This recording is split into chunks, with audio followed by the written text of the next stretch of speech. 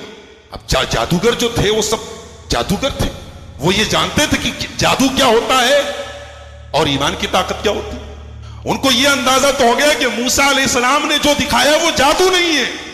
فَأُلْقِيَ السَّحَرَةُ سَاجِدِينَ, تمام کے تمام جادوگر سجدے میں گر گئے. قَالُوا آمَنَّا بِرَبِّ الْعَالَمِينَ رب موسیٰ و ہارون, کہا کہ ہم ایمان لاتے ہیں رب العالمین کے اوپر, ہم ایمان لاتے ہیں موسیٰ کے رب کے اوپر, ہم ایمان لاتے ہیں ہارون کے رب کے اوپر.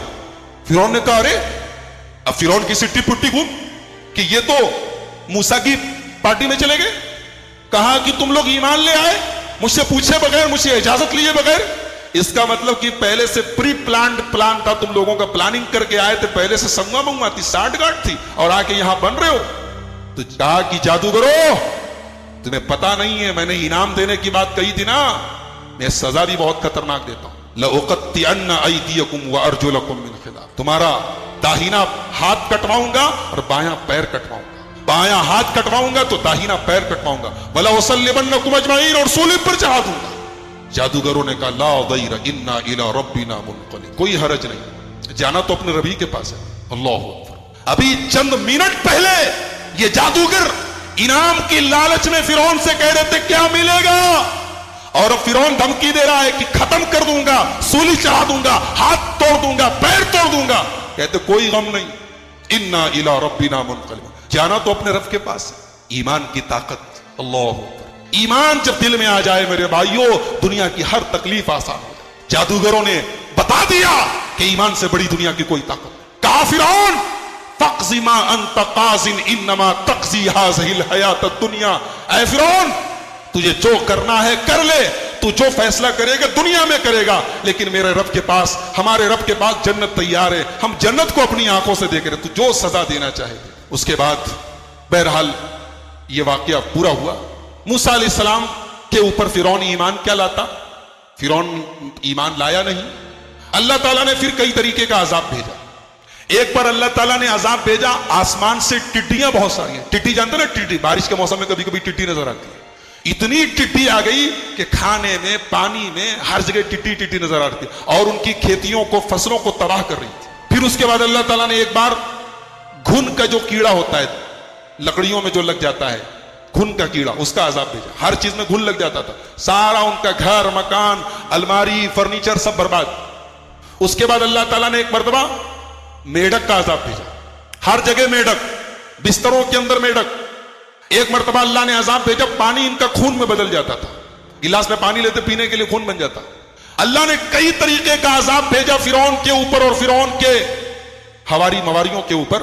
اور جب عذاب آتا تو وہ سب کہتے موسیٰ علیہ السلام سے کہ آپ اپنے رب سے دعا کر دیجئے, ہم ایمان لے آئیں گے, مگر ایمان نہیں لاتے. اس کے بعد اللہ نے آخر میں حضرت موسیٰ سے کہا ایک کام کرو, جتنے بنی اسرائیل ہیں ان کو لے کر راتوں رات تم مصر چھوڑ کے چلے جاؤ. چنانچہ موسیٰ علیہ السلام نے تمام بنی اسرائیل کو جمع کیا اور کہا کہ آج کی رات ہم سب کو نکلنا ہے.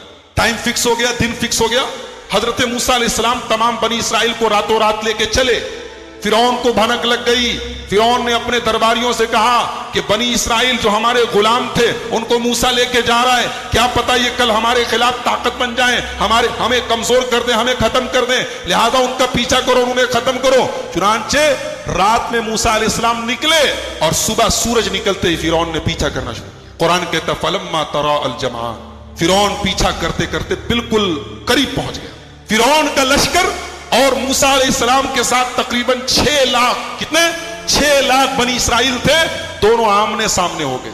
اور آگے کوئی راستہ نہیں, آگے دریا ہے, دریائے قلزم ہے, ریڈ سی, بحر احمر. آگے دریا ہے, پیچھے فرعون کا لشکر ہے. قال اصحاب موسیٰ انا لمدرکون, موسیٰ علیہ السلام کے ساتھیوں نے کہا موسیٰ اچھا پھنسا دیا بھائی آپ نے, اب کہاں جائیں گے ہم, دائیں کوئی راستہ نہیں, بائیں کوئی راستہ نہیں, سامنے دریا ہے, پیچھے فرعون کا لشکر ہے, کہاں جائیں گے. قال کلا ان معی ربی سیہدین, موسیٰ علیہ السلام نے کہا ڈرو نہیں, میرا رب میرے ساتھ, میرا رب مجھے ضرور راستہ دکھائے گا, میرے رب کا وعدہ ہے. ایک بات بتاؤں, یہاں موسیٰ علیہ السلام نے کہا کہ میرا رب میرے ساتھ ہے, یہ نہیں کہا ہمارے ساتھ. اور جب ہمارے نبی صلی اللہ علیہ وسلم غار ثور میں حضرت ابوبکر صدیق کے ساتھ تھے تو قرآن کہتا ہے اذ ہما فی الغار اذ قال لصاحبہ لا تحزن ان اللہ معنا. یاد کرو جب میرا نبی اپنے دوست, اپنے ساتھی, اپنے دوست ابو بکر کے ساتھ غار ثور میں تھا اور حضرت ابو بکر کہہ رہے تھے اے اللہ کے نبی دشمن بالکل قریب پہنچ گیا ہے, اب تو ہم پکڑ لیے جائیں گے. تو اس موقع پر اللہ کے نبی نے کہا تھا لا تحزن ان اللہ معنا, اے ابو بکر گھبراؤ نہیں, اللہ ہمارے ساتھ. ہمارے نبی نے کیا کہا؟ اللہ ہمارے ساتھ ہے. اور موسیٰ علیہ السلام نے کیا کہا؟ اللہ میرے ساتھ ہے. کیوں؟ اس لیے کہ نبی کے ساتھ ابو بکر تھے جو ایمان کے معاملے میں اور اللہ کے اوپر بھروسے کے معاملے میں ان کے اندر کوئی کمزوری نہیں تھی, اور موسیٰ علیہ السلام کے ساتھ جو لوگ تھے ان کا ایمان بہت کمزور تھا. وہ تو پل میں بھی آگے بات آئے گی, وہ تو پل بھر میں پل میں تولا اور پل میں ماشا ہو جائے. کہہ رہے کہ موسیٰ کہاں پھنسا دیا؟ کہا ڈرو نہیں اللہ میرے ساتھ. اللہ نے کہا موسیٰ ذرا اپنی لاٹھی کو زمین پہ دریا پہ مارو, تو دریا کے پانی میں اپنی لاٹھی کو مارو. موسیٰ علیہ السلام نے لاٹھی کو زمین پہ مارا, سمندر کے پانی میں مارا, فن فلقا, دریا کا پانی پھٹ گیا, دریا کے بیچ میں راستہ بن گیا. فکان کل فرق کالطود العظیم, اور دونوں طرف, یہ کولر بند کر دیجیے ڈسٹرب کر رہا ہے, دونوں طرف دریا کا پانی رک گیا اور پہاڑ کے طرح کھڑا ہو گیا. ایسا لگ رہا تھا دونوں طرف پہاڑ کھڑا ہے. موسیٰ علیہ السلام اپنے ساتھیوں کو لے کر آگے بڑھے. اب موسیٰ جب آگے بڑھے اور فرعون کا لشکر جب پہنچا دریا کے پاس تو دیکھا کہ دریا کے بیچ میں اچھی خاصی روڈ بن گئی ہے, سڑک بن گئی ہے, اور موسیٰ علیہ السلام لے کے جا رہے اپنے ساتھیوں کو. تو کہا کہ تو بڑا اچھا چانس ہے, چلو ہم لوگ بھی اسی راستے سے چلتے. فرعون اپنے لشکر سمیت دریا میں گھس گیا, اسی راستے پہ چل پڑا. جب موسیٰ علیہ السلام کراس کر گئے دریا, ان کے ساتھی کراس کر گئے دریا, اور فرعون ابھی دریا کے بیچ میں ہے, اللہ فرماتا ہے ہم نے موسیٰ کو بچا لیا, ان کے ساتھیوں کو بچا لیا. وَأَغْرَقْنَا الْآخَرِينَ, اور سب کو ڈوبو دیا. فرعون کو ڈوبو دیا, فرعون کے جتنے ہواری مواری تھے سب ڈوبو دیا. فرعون کا پورا محل پڑا ہے, دولت پڑی ہے, باغات پڑے ہیں, سلطنت پڑی ہے, یہاں فرعون ڈوب رہا ہے. جب فرعون ڈوبنے لگا تو کہنے لگا آمنت بالذی آمنت بہ بنو اسرائیل, میں اس اللہ کے اوپر ایمان لاتا ہوں جس کے اوپر بنی اسرائیل ایمان رکھتے ہیں. میں اللہ کے اوپر ایمان لاتا ہوں, میں مسلمان ہوں. اللہ کی طرف سے آواز آئی الآن, اب آئی ہے بدھی, اب تمہیں سمجھ میں آئی ہے بات. وقد عصیت قبل وکنت من المفسدین, تم ایک نمبر کے فسادی اور نافرمان تھے, آج ایمان لائے ہو. ایک بات پتا چلی کہ آدمی کو آخری ٹائم کے پہلے توبہ کر لینی چاہیے. مرنے کے ٹائم جب, جس کو کہتے ہیں نا گرگرہ کی حالت, حدیث میں جس کو گرگرہ کہا گیا, گرگرہ جانتے کس کو بولتے ہیں؟ جب آدمی کو کوئی چیز کھلائی جائے اور حلق کے نیچے نہ اترے, یہ جس کو ہماری زبان میں کہتے ہیں بولی بند ہو جائے, اس کے بعد توبہ قبول نہیں ہوتی. اس کے پہلے تک توبہ قبول ہو سکتی. یہ فرعون اس اسٹیج کو کراس کر چکا تھا. فرعون دریا میں ڈوب رہا ہے اور کہہ رہا ہے میں ایمان لے آیا.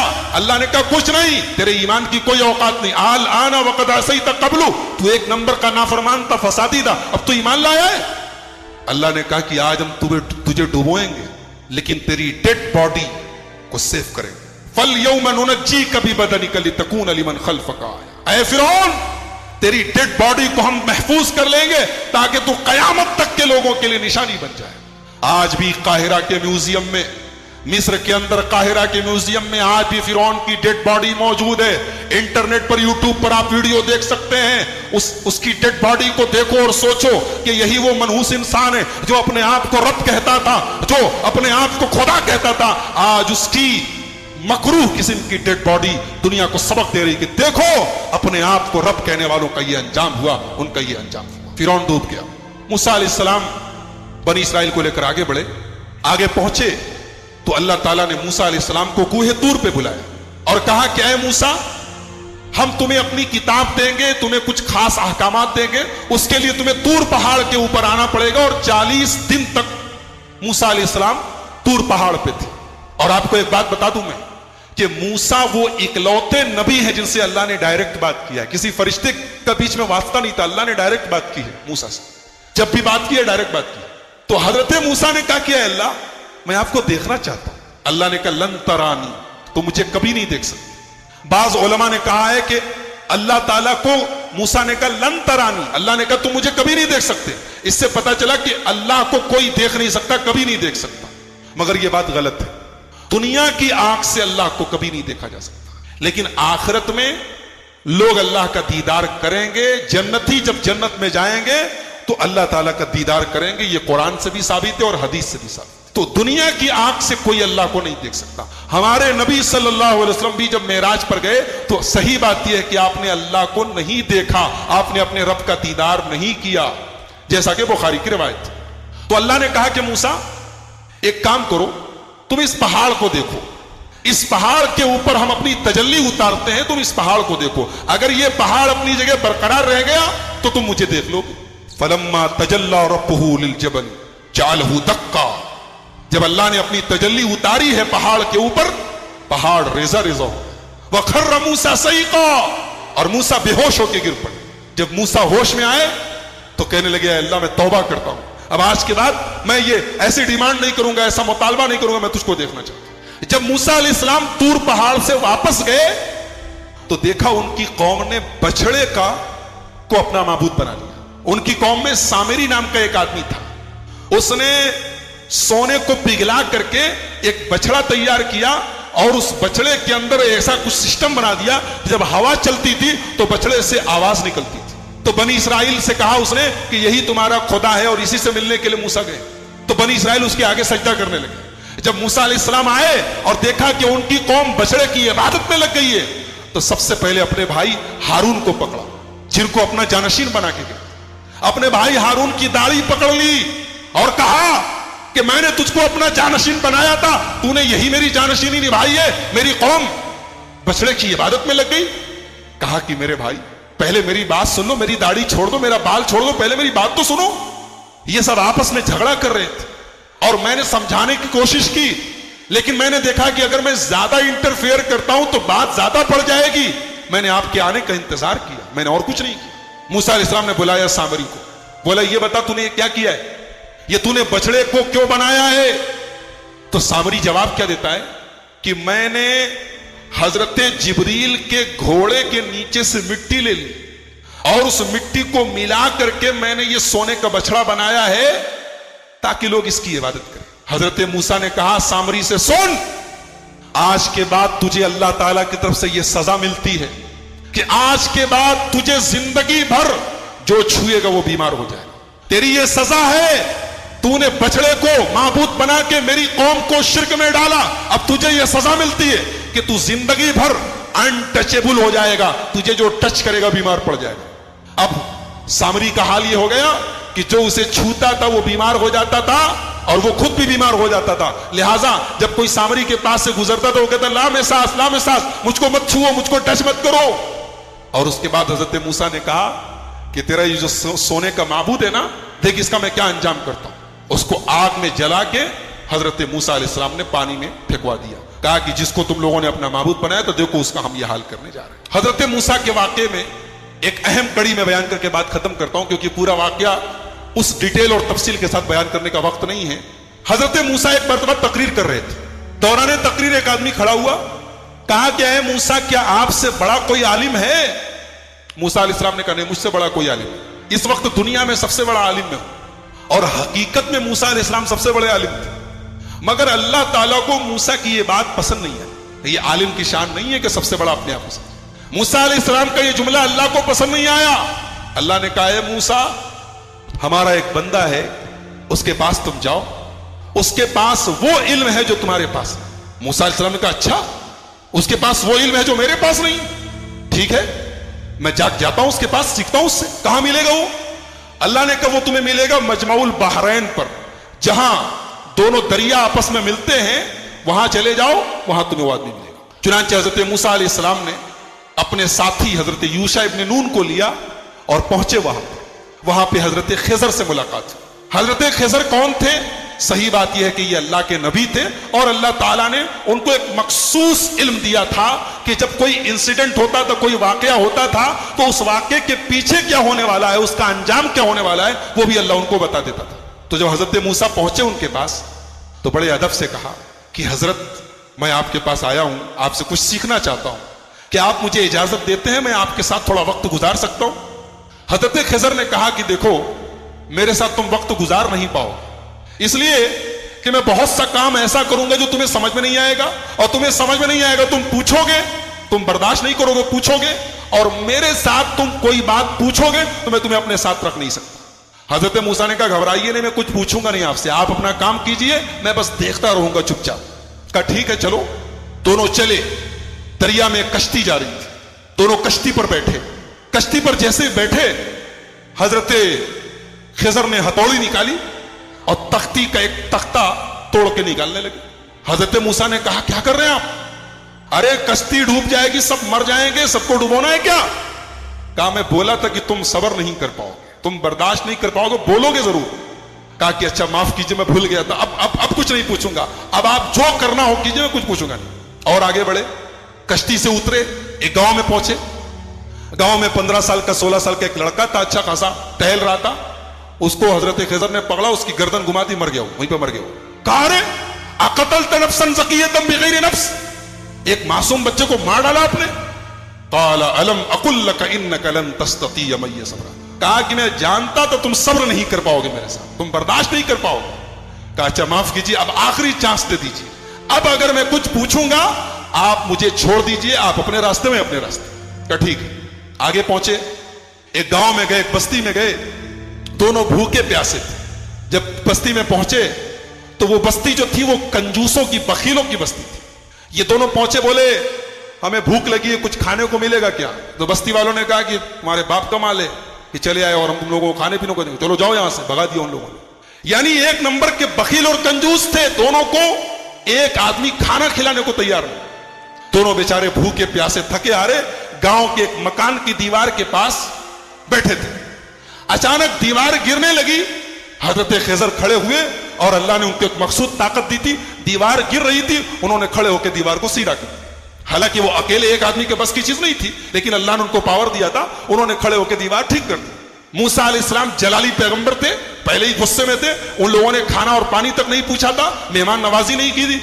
کہا کہ آپ بڑے خیر خواہ بنتے ہیں، بڑے دریا دل بنتے ہیں، ان لوگوں نے پانی تک نہیں پوچھا اور آپ چلے، ان کی دیوار گر رہی تھی، آپ کو ٹھیک کرنے کی کیا ضرورت تھی؟ آپ پہلے پیسہ لے لیتے، کچھ معاوضہ طے کر لیتے۔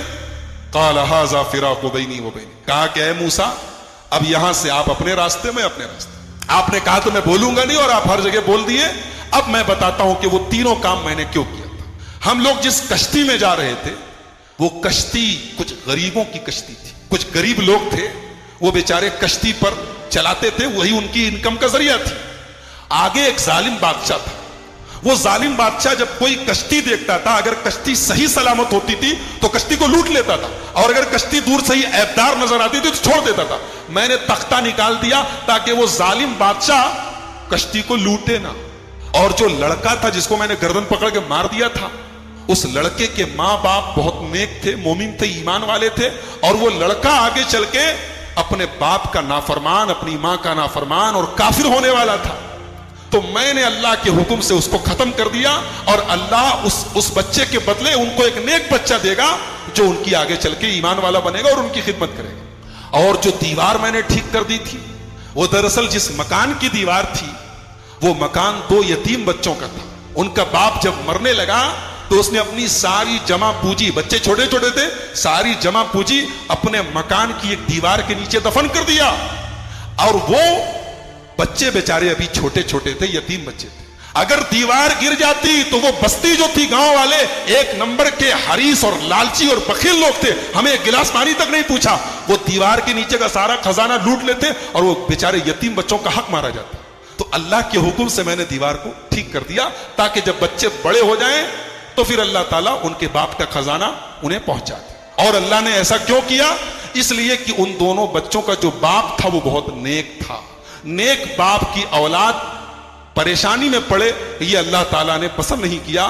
اگر باپ نیک ہے تو اولاد کی اللہ مدد کرتا ہے۔ ایک نقطہ یہ ملا کہ اگر آدمی نیک ہو تو اس کے مرنے کے بعد بھی اس کی اولاد کو فائدہ پہنچتا ہے، یہ اس آیت سے پتہ چلا۔ بہرحال یہ حضرت خضر کا واقعہ تھا، حضرت موسیٰ کا واقعہ قرآن کریم کے 15ویں پارے کے لاسٹ میں اور 16ویں کے شروع میں یہ واقعہ بیان کیا گیا۔ موسیٰ علیہ السلام کی جو قوم تھی، اللہ نے بہت انعام ان کے اوپر کیا۔ ان کے اوپر آسمان سے کھانا اترتا تھا، ان کو بھوک لگتی تھی، کھانا ادھر تمنو سلوا. پانی کی ضرورت پڑی، موسیٰ علیہ السلام نے لاٹھی کو زمین پہ مارا، زمین سے چشمہ بہنے لگا. ان کو دھوپ بہت تیز لگی، آسمان میں بادل کا سایہ آ گیا. لیکن جتنی اللہ نے ان کو سہولت دی، آرام دیا، اتنی ہی یہ قوم نافرمان ہو گئی. جب فلسطین قریب آ گیا تو موسیٰ علیہ السلام نے اپنے ساتھیوں سے کہا، بنی اسرائیل سے، کہ چلو ہم فلسطین میں چلیں اور وہاں پہ ایک ظالم لوگوں کی حکومت ہے، عمالقہ کی حکومت ہے، ہم ان سے جہاد کریں، ان سے لڑیں. تو موسیٰ علیہ السلام کے ساتھیوں نے کہا، ارے وہ لوگ بہت پاورفل لوگ ہیں، ہم لوگ ان سے لڑ نہیں سکتے، ان سے لڑنے کی طاقت ہمارے اندر نہیں ہے. آپ جائیے، آپ کا رب جائے. اذهب انت وربک فقاتلا، اے موسیٰ تم جاؤ، تمہارا رب جائے اور دونوں جا کے لڑائی کرو، ہم لڑنے والے نہیں. یہ حال تھا بنی اسرائیل کا. ایسے ہی نہیں ہم لوگ سورہ فاتحہ میں پڑھتے غیر المغضوب علیہم ولا الضالین، اے اللہ ان کے راستے پر نہیں چلانا جن کے اوپر تیرا غضب اترا. اللہ نے اس کو جتنا نوازا تھا، اس قوم نے اتنی ہی نافرمانی اور اتنی بدکاری کی. سوچیے اللہ کی کتنی بڑی گستاخی ہے، رسول کی کتنی بڑی گستاخی. کہہ رہے ہیں موسیٰ تم جاؤ، تمہارا رب جائے، تم لڑو، ہم نہیں لڑیں گے. اور دوسری طرف ہمارے پیارے نبی جناب محمد الرسول اللہ صلی اللہ علیہ وسلم جب غزوہ بدر کے موقع پر اپنے صحابہ سے مشورہ کرتے ہیں، اپنے صحابہ سے مشورہ کرتے ہیں اور اپنے انصاری صحابہ سے پوچھتے ہیں کہ تم لوگ کیا کرو گے. تو انصاری صحابہ کہتے ہیں، اللہ کے نبی ہم کوئی موسیٰ کے ساتھی تھوڑی ہیں جو کہہ دے کہ آپ جائیے، آپ لڑیے، ہم بیٹھے رہیں گے. اے اللہ کے نبی اگر آپ سمندر میں اترنے کہیں گے، آپ کے صحابہ سمندر میں اترنے کو تیار. اسی لیے ہمارا ایمان ہے کہ دنیا میں جتنے نبی آئے، جتنے رسول آئے، سارے رسولوں میں سب سے بہترین صحابہ، سب سے بہترین ساتھی اگر کسی کو ملے تو ہمارے پیارے نبی محمد الرسول اللہ صلی اللہ علیہ وسلم کو ملے. تو ان لوگوں نے کہا کہ موسیٰ آپ جائیے، آپ کا رب لڑے، ہم نہیں لڑیں. اللہ نے سزا نازل کی کہ اب 40 سال تک تم لوگ فلسطین کو فتح نہیں کر سکتے. اب 40 سال تک اسی صحرا میں تم گھومتے رہو، اسی میں پریشان. اور اسی 40 سال کے دوران حضرت موسیٰ کا انتقال ہو گیا. بعد میں ان کے جانشین بنے حضرت یوشع ابن نون، اور ان کے دور میں فلسطین فتح ہوا اور فلسطین پر پھر بنی اسرائیل کا قبضہ ہوا.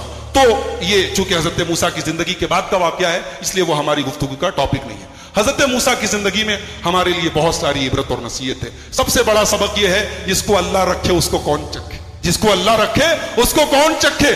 موسیٰ علیہ السلام پانی میں ان کی ماں ڈال دیتی ہے، لیکن اللہ نے کیسے بچایا ہے. اور فرعون جو ان کا دشمن تھا، اس کے دربار میں اللہ نے ان کی پرورش کروائی ہے. اور پھر اللہ نے اس موقع پر جب موسیٰ کی پوری قوم، موسیٰ علیہ السلام کی پوری قوم کہتی ہے کہ ہم پکڑ لیے جائیں گے، گرفتار ہو جائیں گے، لیکن حضرت موسیٰ نے اللہ کی ذات پر ایسا بھروسہ اور یقین رکھا کہ